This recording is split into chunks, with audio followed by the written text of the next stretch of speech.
Greetings and welcome to Mr. Campbell's Global 9 class. We're in Unit 4, Gunpowder, the Sale, and Absolute Rule, Part A, the Ming Dynasty of China, which existed from 1368 to 1644. Filling in that idea that most dynasties and imperial powers generally only last or are only strong for about 250 to 350 years. Our self-test questions, which kind of exemplify the main ideas here. How did Chinese government, industry, and trade change after China overthrew Mongol rule and restored Chinese rule? Who was Zhang He, and what did he do to impact world history? Why did China choose to isolate itself from foreign trade and contact after 1433? And 4. What impact did China have on other societies in Asia during this time period? So, a little review of our geography of China, since it's kind of been a while since we focused down and explored China specifically during one of its dynastic changes. Well, we know that China was protected and in part isolated by several geographic features from other major civilizations. You have the great deserts to the west, you have kind of the desert steppe northern Kolden area here, and then you have the Himalaya mountains here, and then separating them from Vietnam, Cambodia, Laos are both very intense jungles and also mountains, so mountainous jungles. So they got a lot going on. So China kind of does its own thing for the most part.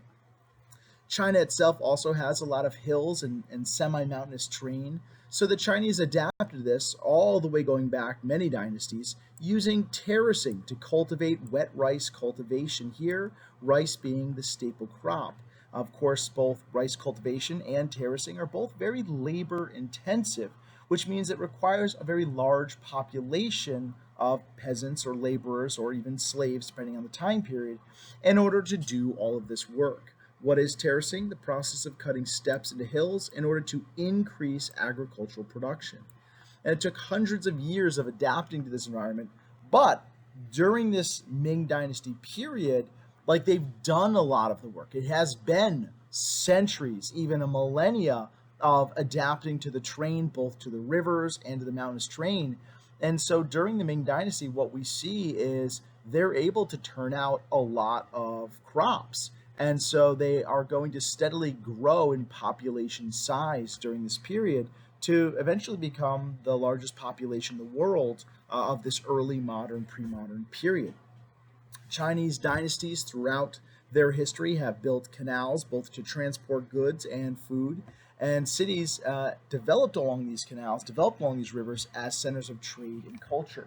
The Chinese also built canals to help irrigate crops, as well as to actually just control the rivers, because the major rivers of China are very prone to dangerous levels of flooding or rapid changes in their flow, which could wipe out crops, even wipe out villages and towns. And so they built flood control canals as well.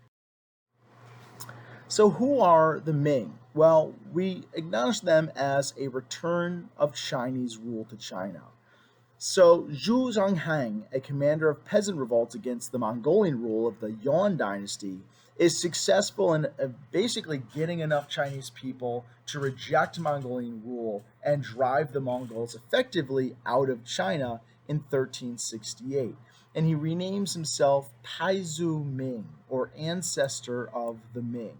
And there is a court painting of Taizu Ming, this man who rose from a commander of peasant revolts to become an emperor of dynastic China. So the Ming are famous for a variety of major things, and this early Ming rule is famous for, again, driving out the Mongols and ending their dynasty and forming a Ming dynasty, which returned China to Chinese rule. You have to remember the Mongols were not considered Chinese. They're not Han Chinese, the main dominant ethnic group of China. They were seen as foreigners, as outsiders.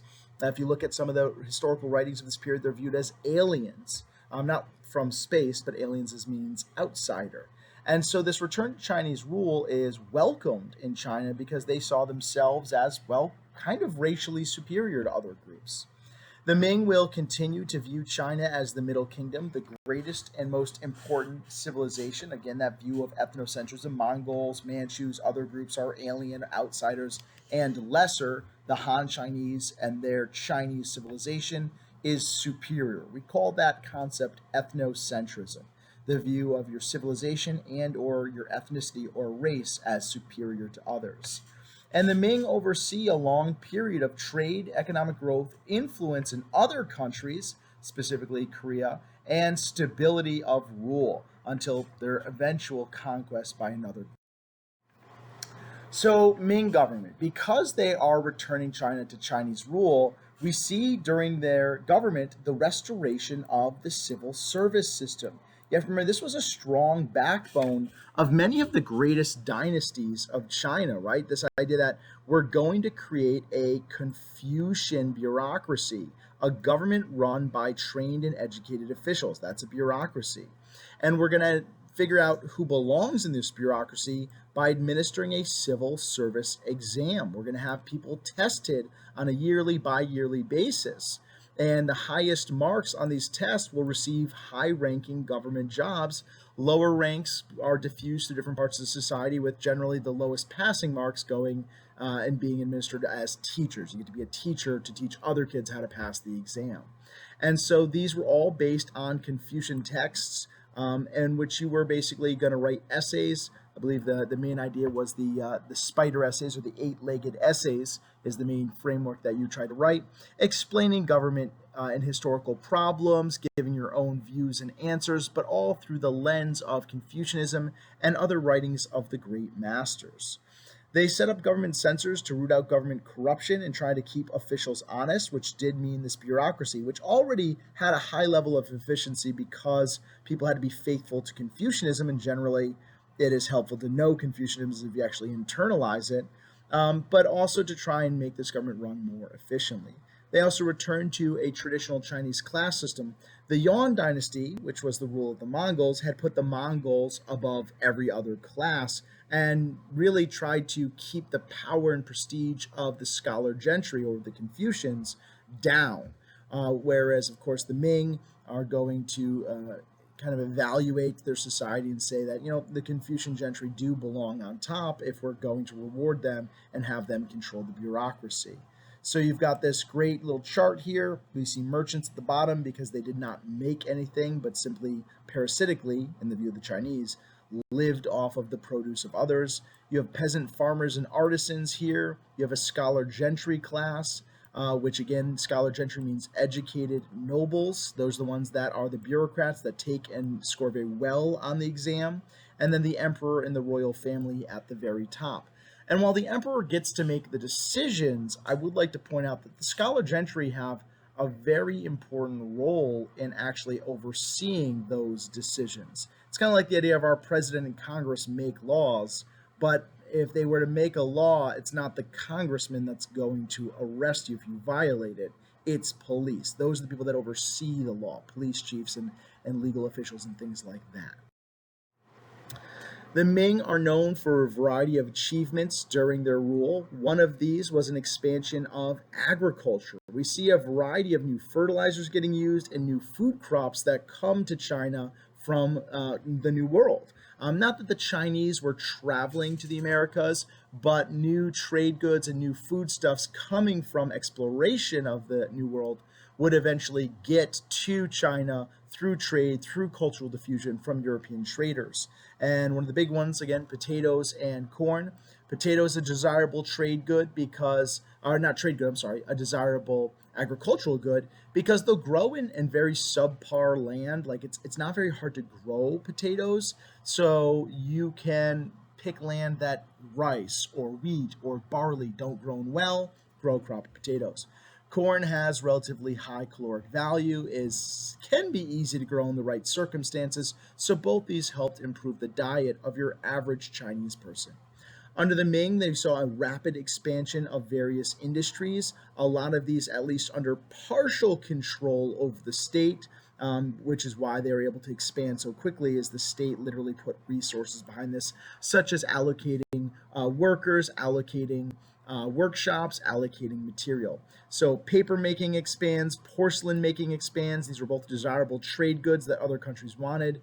Metalworking, gun making, and silk production, always that trade good that people wanted. And they also began doing public works by increasing the canal system and also making canals that already existed more useful by dredging them. Canals will eventually fill up with silt, or basically deposits of soil that make the canal less efficient and can even endanger ships or endanger the structure of the canal itself by allowing flooding over the canal's banks. And the Yuan dynasty didn't really care about that stuff because they were Mongols and they're like, yeah, that stuff sounds super boring, you do it.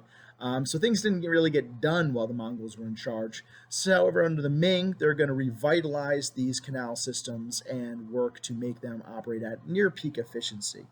We also saw incredible achievements in arts, specifically in landscape paintings that in many ways kind of epitomized Chinese art through the dynastic succession, expands and becomes popular again. And we also see porcelain vases become very popular, and literature, specifically Confucian poetry, become a dominant art form and literature form during the Ming Dynasty. The expansion of trade and the expansion of industry had a tremendous impact on the Ming Dynasty.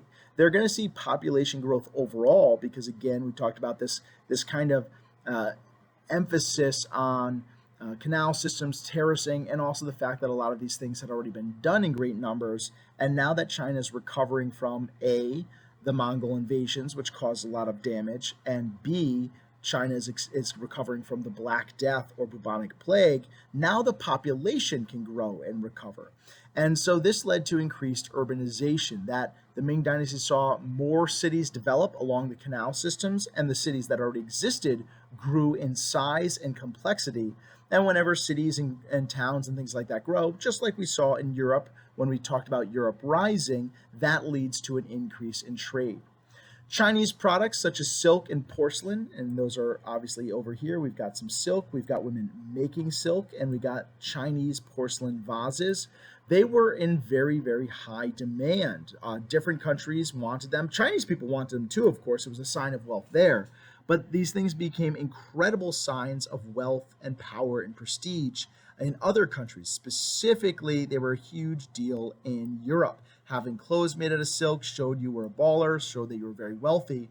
And porcelain was desirable both to show your wealth, but also porcelain is very durable. Not like if you throw a baseball at it, it will shatter.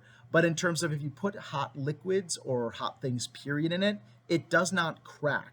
And Europeans had not yet figured out how to make types of clay or porcelain of their own that could not break or be otherwise destroyed with contact with hot liquids. So porcelain was really, really cool to them. And so in the beginning stages, you have a lot of international trade, not directly from Europeans to porcelain makers in China, more specifically, again, along the Silk Road or Indian Ocean trade, where things are being handed off through multiple chains of merchants. But overall, during the Ming, we see a favorable balance of trade. More money flowing in to China than is flowing out of China. And that, if you're a country, you want that. That's a good thing. Same thing as if you're a person. You want more money flowing into your bank accounts than flowing out of accounts. You want a favorable balance of trade, too. During this expansion of trade, we see a new city, Nanjing, became a major center of trade within China, and it also became a stopping point of other civilizations because it's a major trading center in China, as in Chinese goods are flowing to it. Other countries will send their ships to there to receive these trade goods. Canton, also in the south of China, another major trading city where Europeans were allowed to trade, and that's where the bulk of European trade happened, as at the city of Canton, which today is known as Guangzhou. Because the Chinese are both strong during the Ming Dynasty, because they are industrious, economically powerful, and because they are trading with a variety of other empires, nations, kingdoms, etc., we see that Chinese influence expands during the Ming Dynasty. Korea, always kind of enthralled by the advances of China, becomes very much so kind of a fanboy, if you will, of Chinese civilization, adopting huge elements of Chinese culture. But they did keep their own language writing system. They adapted or changed Chinese porcelain to make their own green porcelain known as Celadon. And here's kind of examples of the very beautiful Korean Celadon.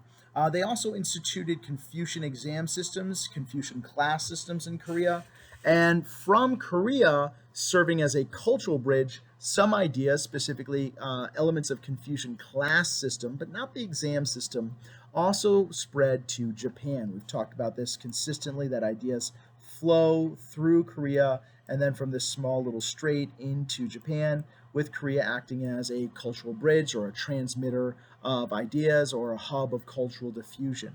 Now, Southeast Asia, this area here, shockingly to the south and east of Asia, also influenced by China during this time.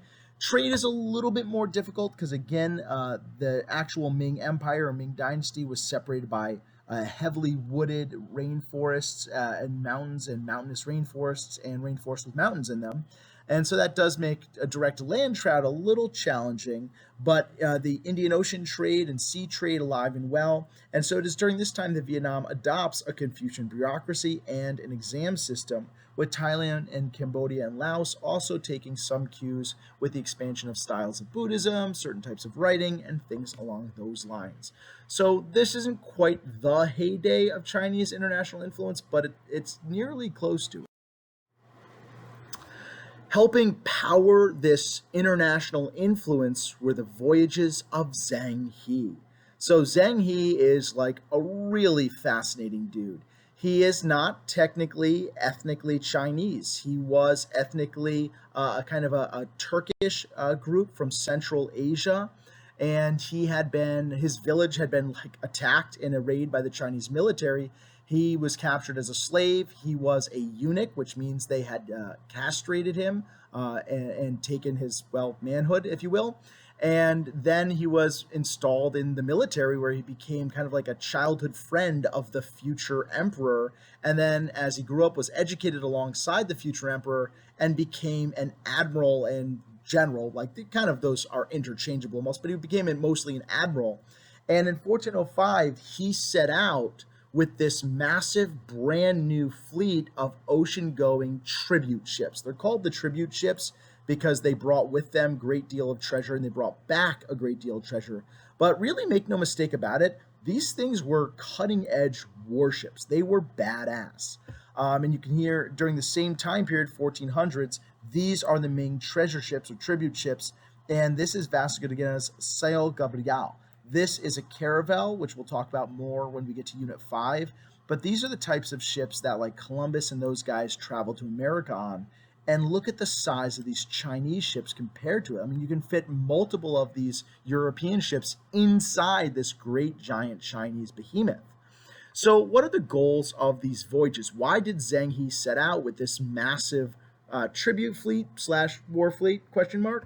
Well, one, they wanted to promote Chinese trade. They're going to go check out different ports. They're going to say, hey, we got porcelain, we got silk, we got spices. What do you got? Let's check it out. They're going to collect tribute from less powerful civilizations. I mean, it is a war fleet, and they would kind of go around and they'd stop in different ports and they'd be like, hey, do you guys have a giant war fleet of monstrous-sized war vehicles? No? How about you guys give us like some gold and stuff or whatever else you guys have? Silver, we'll take anything.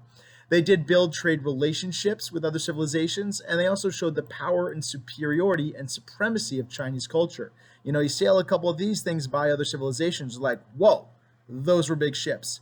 They also attacked and wiped out multiple pirates, pirate kingdoms, and pirate fleets throughout the Indian Ocean and South China Sea, basically declaring like open season on anyone deemed a pirate, which also was just like anyone who attacked Chinese ships. So sometimes they just wiped out kingdoms, and we're like, yep, that's what happens when you attack China. And so over the course of his lifetime, Zhang He takes this massive tribute fleet on 7 major voyages between 1405 and 1433, traveling throughout Southeast Asia, along the coasts of India, around the Arabian Peninsula, and even made it all the way to the east coast of Africa and Mogadishu. And while it wasn't uncommon for like goods to make it that far from China, the fact that like these are singular ships, the ships are making this entire journey, that's kind of a big. I would like you to be able to recognize this map, specifically, the date should help you because otherwise you might be like, well, this is just Indian Ocean trade. Well, the fact that it starts out up here in the north of China would kind of tell you that's not normal Indian Ocean trade, which really revolves around like this area here. And you can see traveling all throughout Southeast Asia, Indonesia, Straits of Malacca, all across the Indian coast, all around the Arabia, even making it to Mogadishu and African coast. Who knows? Maybe if he had gone on one more journey, he would have rounded Africa and you would have had a whole nother world, a whole nother age of exploration, an age of Chinese exploration, a big whodunit of history, if you will. Zheng He's voyages included these massive, newly built Chinese warships and also smaller ships known as junks, which were highly advanced Chinese ships. I know it's like, well, isn't that a piece of junk then? No, no. In fact, junks had a variety of really interesting technological innovations, backsteered rudder, compartmentalized chambers inside, which means you could effectively lock doors. So if the hull was breached, i.e. a hole punched in it, you could lock these watertight containers and chambers inside the ship, and instead of the entire ship sinking, it would just list a little bit as it took on one chamber's amount of water. These voyages brought back, obviously, wealth in the form of gold, silver, and various tribute goods as well, like spices, weapons, slaves, slave girls, things like that. And they also brought back a lot of crazy exotic animals to China, which are depicted in a lot of the Chinese art of this time. Be like, cool, we've never seen this horse. It's a seahorse neck creature monster. And it doesn't breathe fire, but it's pretty cool. And that wowed and impressed the Chinese people because they'd never seen anything like this. So what happens? Like, why didn't China become a major world power if they built this massive fleet up and they were exploring all over? Well, here's the deal. Zheng He dies, and the emperor who supported him and supported these ocean-going explorations died at the same time. Like, not the exact same minute, but they died within the same year of each other. And the new Ming emperor was not into this exploration. And he was advised by Confucian bureaucrats and a variety of other high-ranking members of the government that said, you know what, these ships are very expensive. These fleets are very expensive to maintain. The ships have to be repaired. The sails have to be repaired. Eventually the ships have to be retired. You have to build new ones.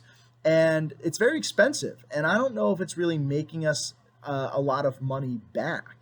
And so the new Ming emperor bans the construction of any more of these large ocean-going ships, and only the smaller Chinese ships, the junks, will be allowed to be produced from now on because they still have some capability and they're smaller and easier to build and maintain. And I'd like you to star the heck out of this because this is going to be diving into even next year's stuff. Later Ming rulers and even later Chinese rulers in the next dynasty chose to isolate China from most foreign contact. Rather than continuing this exploration and continuing these voyages across the world of discovery and map making, they're like, nope, China's the Middle Kingdom. We don't need anyone else. We're going to self-isolate. So why? Why this radical shift under this new emperor? Well, one, Zheng He's tribute voyages had not brought as much money to China as they thought. Like, yes, they brought money, but it was very expensive to pay all the crews, build all these ships, maintain all these ships, buy the food, water, and supplies these ships would need. And they just, as you went on 7 voyages, they just weren't bringing back enough money to make it worth their while. And they weren't colonizing or conquering new areas. So it's not like they could be like, well, we'll exploit these colonies for resources. Well, they didn't make colonies. So it just didn't make economic sense for them. These large fleets, as I've said, were very expensive to build and maintain. Confucian scholars told the emperor, like, hey, we're the Middle Kingdom. Remember, we're the best there are. We're the only civilization that matters, China. And so Chinese culture is superior. Why do we care about other cultures? Why do we care to learn about other civilizations when we know we have the best one? So exploring the rest of the world didn't really fit into this idea of Chinese supremacy or ethnocentrism. And we also see a desire, like we saw in Japan, to preserve Chinese traditions from Western European ideas and influences. very similar to the Tokugawa, who also isolated because they didn't want increased contact with Japan. So again, starting around the 1430s and to the 1640s and all the way until the 1830s, Ming and later dynasties choose to isolate. No more big fleets. What happens to the Ming? Well, it's going to be the same thing that happens to a lot of these dynasties and empires.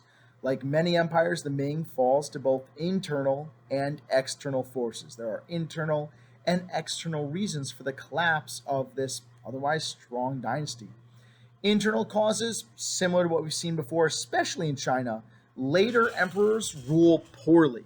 Taizu Ming making great decisions, his son making okay decisions, his grandson, and then on and on and on. And some of this deals with this idea that, if you're raised in luxury and you're raised in wealth and you're raised being like, you're the best, you're going to be the next emperor, you can do no wrong, you might not have a really sharp mind for, well, making key decisions. You might, but you might not. It's not guaranteed. All right. Later emperors also built the Forbidden Palace, depicted here in this picture to the right. The Forbidden Palace started out as, well, yes, just one palace, but it quickly expanded into a massive complex and then finally basically an entire city. 980 buildings stretching off 180 acres. And this is where the emperors resided. This is where they lived, isolating themselves in this one city that was really reserved for the imperial family and the emperor. Like, other people didn't live there. Servants had their own quarters there, but this was an entire city, if you will, devoted to just the emperors and the imperial family. And so increasingly they became isolated from the people and from ruling itself. I mean, if you just spend all your time in your own palace and never journey outside your doors and never know anything except for what people tell you when they visit you, you're not going to have a proper view on the world and certainly on your own country. It's not the way to be as a ruler. Later Ming rulers allowed the military decline, and we know certainly the navy declined, which means, piracy starts to pop up again after they order the isolation. And like we saw in some of the other dynasties, court eunuchs, those who have been castrated or neutered in some way, because they're trusted, they cannot create a dynasty because they don't have genitalia. They are trusted with more and more of the governance of China. But in reality, they might not be great dudes. And while they can't have children, they might have brothers, uncles, parents, siblings, etc., that they would funnel resources, wealth, and power to. And so these were not incorruptible people, even though the Chinese seem to think they were. The economy overall declined because when they stop building ships and when piracy increases, there's less trade going on. And then you have this little ice age hits. And this is pretty damaging the world over. It's a period of cooling off of global temperatures, and this led to crop loss. This led to famines, and those famines then led to rebellions and weakening the empire. Like I said, they have this idea of this mandate of heaven. Crop loss, famines, less trade, pirate attacks, all of this is signs that the imperial family isn't ruling well, and the mandate or right to rule has been removed by heaven. And it's time for a new imperial family to take over. External causes of the Ming collapse, once they shutter their great fleet, and I mean, when the Mings order their isolation, when the new emperor orders isolation, he's pretty intense about it. Not only are they not going to build any more massive ships, he literally orders that the ones they have be tied up to their docks, to be tied up to wooden posts in the ocean, and they're literally left to rot into the ocean.